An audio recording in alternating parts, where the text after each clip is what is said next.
Spansa Go Fight Win. Wih, halo Sobat Spansa semuanya. Ketemu lagi sama kita di sini. Bentar lagi ada asesmen kan ya? Tenang. Kita nggak akan belajar yang bikin ngantuk kok. Justru hari ini, kita semua resmi dilantik jadi detektif alam semesta. Yup, misi kita adalah memecahkan berbagai misteri IPA yang paling bikin penasaran. Jadi, siapin kaca pembesar kalian, siapin catatan, karena kasus pertama kita ini, wow, langsung bikin mikir keras. Oke, kita mulai investigasi kita dengan satu pertanyaan jebakan yang sering banget bikin keliru. Serius deh, paus, lumba-lumba, mereka kan tinggalnya di laut, berenang, bentuknya juga mirip banget sama ikan. Tapi kenapa kok mereka itu bukan ikan? Ini pertanyaan kunci. Tahan dulu ya rasa penasarannya, karena jawaban dari misteri ini bakal jadi penutup investigasi kita yang paling keren di akhir nanti. Sekarang, kita bedah dulu kasus yang lebih besar. Ini dia berkas kasus kita yang pertama, misteri jaring kehidupan. Kalian harus tahu Sobat Spansa, di planet ini tuh nggak ada satupun makhluk hidup yang bisa hidup sendirian. Semuanya dari yang paling kecil sampai yang paling besar itu saling nyambung dalam sebuah sistem raksasa yang super kompleks dan jujur aja rapuh banget. Namanya ekosistem. Nah, buat mecahin misteri ini kita harus mulai dari petunjuk yang paling dasar dulu. Petunjuk nomor 1. Individu. Ini gampang banget. Individu itu artinya ya cuma satu makhluk hidup aja. Tunggal, sendirian. Misalnya, seekor belalang yang lagi nangkring di daun. Atau sebatang pohon kelapa yang keren di pinggir pantai. Masing-masing itu, ya satu individu. Simpel kan? Oke, sekarang levelnya kita naikin dikit. Kalau ada beberapa individu yang sejenis, kumpul bareng di satu tempat yang sama, nah itu namanya populasi. Kata kuncinya cuma satu di sini, sejenis. Jadi kalau di lapangan ada 10 batang rumput, itu ya populasi rumput. Kalau ada segerombolan semut di pohon, itu namanya populasi semut. Gampang kan?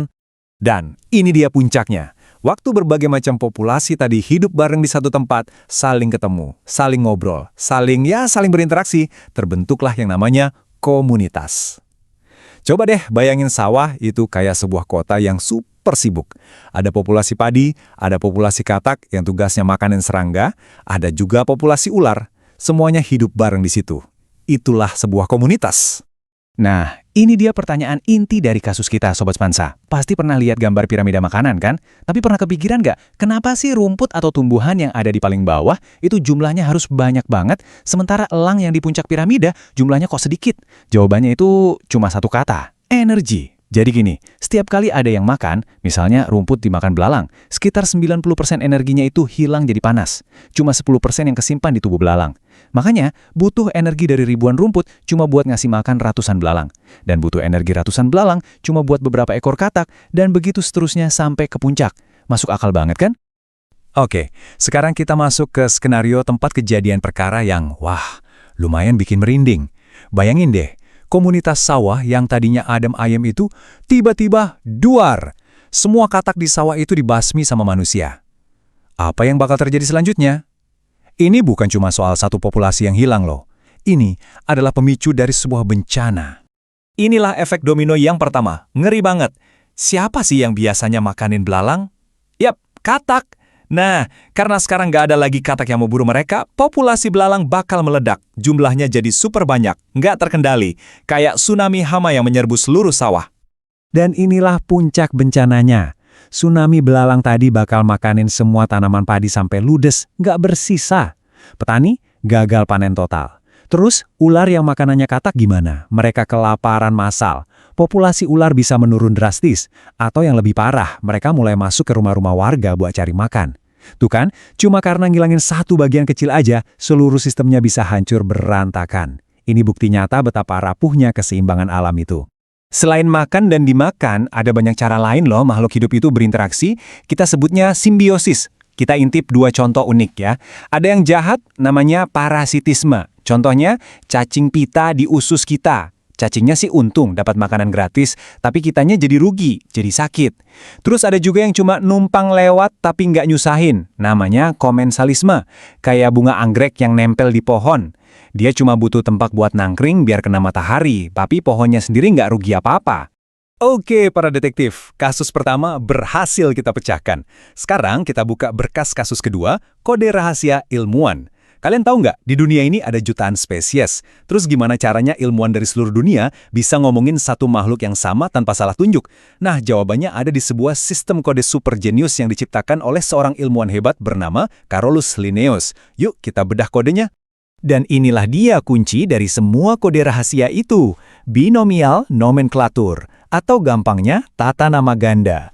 Aturannya simple tapi sumpah ini brilian banget. Setiap makhluk hidup itu dikasih nama Latin yang isinya 2 kata. Kata pertama itu genus, huruf depannya wajib kapital. Kata kedua itu spesies, hurufnya kecil semua. Dan nulisnya harus miring. Nah, bagian paling kerennya di sini. Lihat deh contohnya. Bawang merah itu Allium cepa. Bawang putih itu Allium sativum.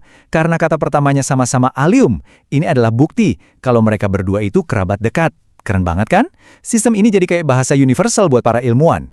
Nggak cuma itu, semua makhluk hidup di bumi ini dikelompokkan ke dalam 5 kerajaan atau kingdom besar. Ada Monera, isinya para bakteri, Protista, isinya makhluk bersel satu kayak amoeba, terus ada Fungi, dunianya para jamur, ada Plantae, kerajaan tumbuhan hijau, dan terakhir Animalia, kerajaan kita semua, para hewan. Ini tuh kayak peta kehidupan raksasa di bumi.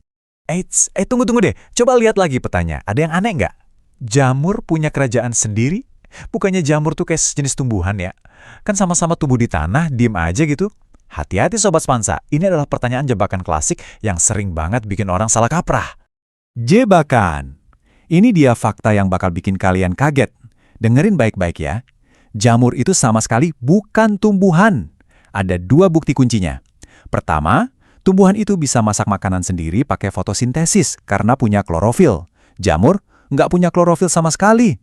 Kedua, dan ini yang paling bikin melongo, dinding sel tumbuhan itu dari selulosa. Nah, dinding sel jamur itu terbuat dari kitin.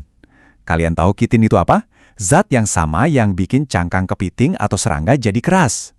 Jadi, secara struktur, jamur itu malah lebih mirip hewan daripada tumbuhan. Wow, mind-blowing banget. Kasus kedua terpecahkan. Misi kita selanjutnya adalah jadi detektif forensik. Kita bakal menyelidiki para penyamar ulung di alam liar. Soalnya, banyak banget hewan dan tumbuhan yang penampilan luarnya itu menipu. Tugas kita sekarang adalah melihat lebih dalam, mencari bukti-bukti tersembunyi dan mengungkap siapa mereka sebenarnya. Kita mulai dari dunia tumbuhan. Pernah nanya nggak, kenapa sih pohon mangga itu bisa jadi gede banget, keras dan berkayu, sementara pohon jagung batangnya kurus dan gitu-gitu aja? Jawabannya ada di akta kelahiran mereka. Mangga itu dikotil, ciri utamanya batangnya punya kambium. Itu loh jaringan ajaib yang bikin dia bisa tumbuh membesar jadi kayu. Sementara jagung itu monokotil, dia nggak punya kambium, jadi batangnya nggak bisa membesar. Bukti lain, akar mangga itu tunggang, kuat nancep ke tanah. Sementara akar jagung serabut. Bukti-bukti ini nggak bisa bohong. Dan sekarang, waktunya kita kembali ke misteri paling pertama tadi. Kenapa lumba-lumba bukan ikan? Ayo kita gelar barang buktinya. Kita bandingin sama ikan lele. Bukti pertama, cara napas. Ikan lele napas di air pakai insang. Lumba-lumba, dia napas pakai paru-paru. Makanya dia harus sering naik ke permukaan buat ambil udara. Bukti kedua, cara berkembang biak. Ikan lele bertelur. Lumba-lumba, dia melahirkan dan menyusui anaknya. Persis kayak mamalia di darat. Jadi dengan bukti-bukti ini nggak ada keraguan lagi. Lumba-lumba dan paus adalah mamalia yang beradaptasi hidup di laut. Kasus ditutup. Masih ada satu lagi nih penyamar ulung. Kelelawar. Dia bisa terbang, punya sayap, tapi kenapa bukan burung? Kita cek lagi buktinya. Tubuh burung ditutupi sama bulu. Kalau kelelawar, tubuhnya ditutupi rambut. Itu ciri khas mamalia. Terus, burung itu bertelur. Kelelawar sama kayak lumba-lumba, dia melahirkan dan menyusui anaknya. Jadi sudah jelas, kelelawar adalah satu-satunya mamalia di dunia yang bisa terbang. Keren banget! Oke tim detektif, kita udah memecahkan banyak kasus yang keren-keren. Tapi sekarang, kita sampai di kasus terakhir. Kasus yang paling dasar, paling filosofis. Apa sih yang sebenarnya ngebedain batu sama bakteri, atau mobil sama manusia? Apa artinya menjadi hidup? Yuk kita selidiki 3 bukti utamanya. Jadi, supaya bisa dibilang hidup, sesuatu itu harus punya 3 bukti ini. Pertama, iritabilitas.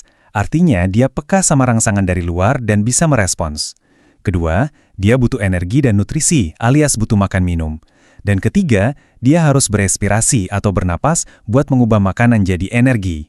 Dari ketiga ciri itu, yang paling keren menurut kita itu iritabilitas. Lihat ini deh, waktu daun putri malu ini disentuh, dia langsung nutup daunnya. Dia kayak kaget gitu. Dia merespon sentuhan dari luar. Ini tuh persis kayak refleks kita loh. Kalau tangan kita nggak sengaja kena panci panas, pasti kita langsung tarik tangan kan? Bahkan sebelum otak kita mikir, aduh panas. Nah, respon spontan itulah bukti bahwa kita dan juga tumbuhan ini sama-sama hidup. Kita bereaksi terhadap dunia di sekitar kita. Sobat Spansa, investigasi kita hari ini sudah sampai di akhir. Kita sudah membedah jaring kehidupan, memecahkan kode rahasia ilmuwan, dan mengungkap para penyamar di alam liar. Ingat ya, jadi detektif alam semesta itu bukan cuma soal menghafal fakta, tapi tentang punya rasa penasaran yang besar. Selalu berani bertanya, kenapa ya begini? Dan gimana cara kerjanya? Itulah jiwa seorang ilmuwan sejati. Bawa semangat detektif ini buat menghadapi asesmen kalian nanti. Kerjakan setiap soalnya dengan teliti, jujur, dan percaya diri. Kalian semua udah punya bekalnya, kalian pasti bisa. Semangat! Spansa, go! Fight! Win! Sampai ketemu lagi!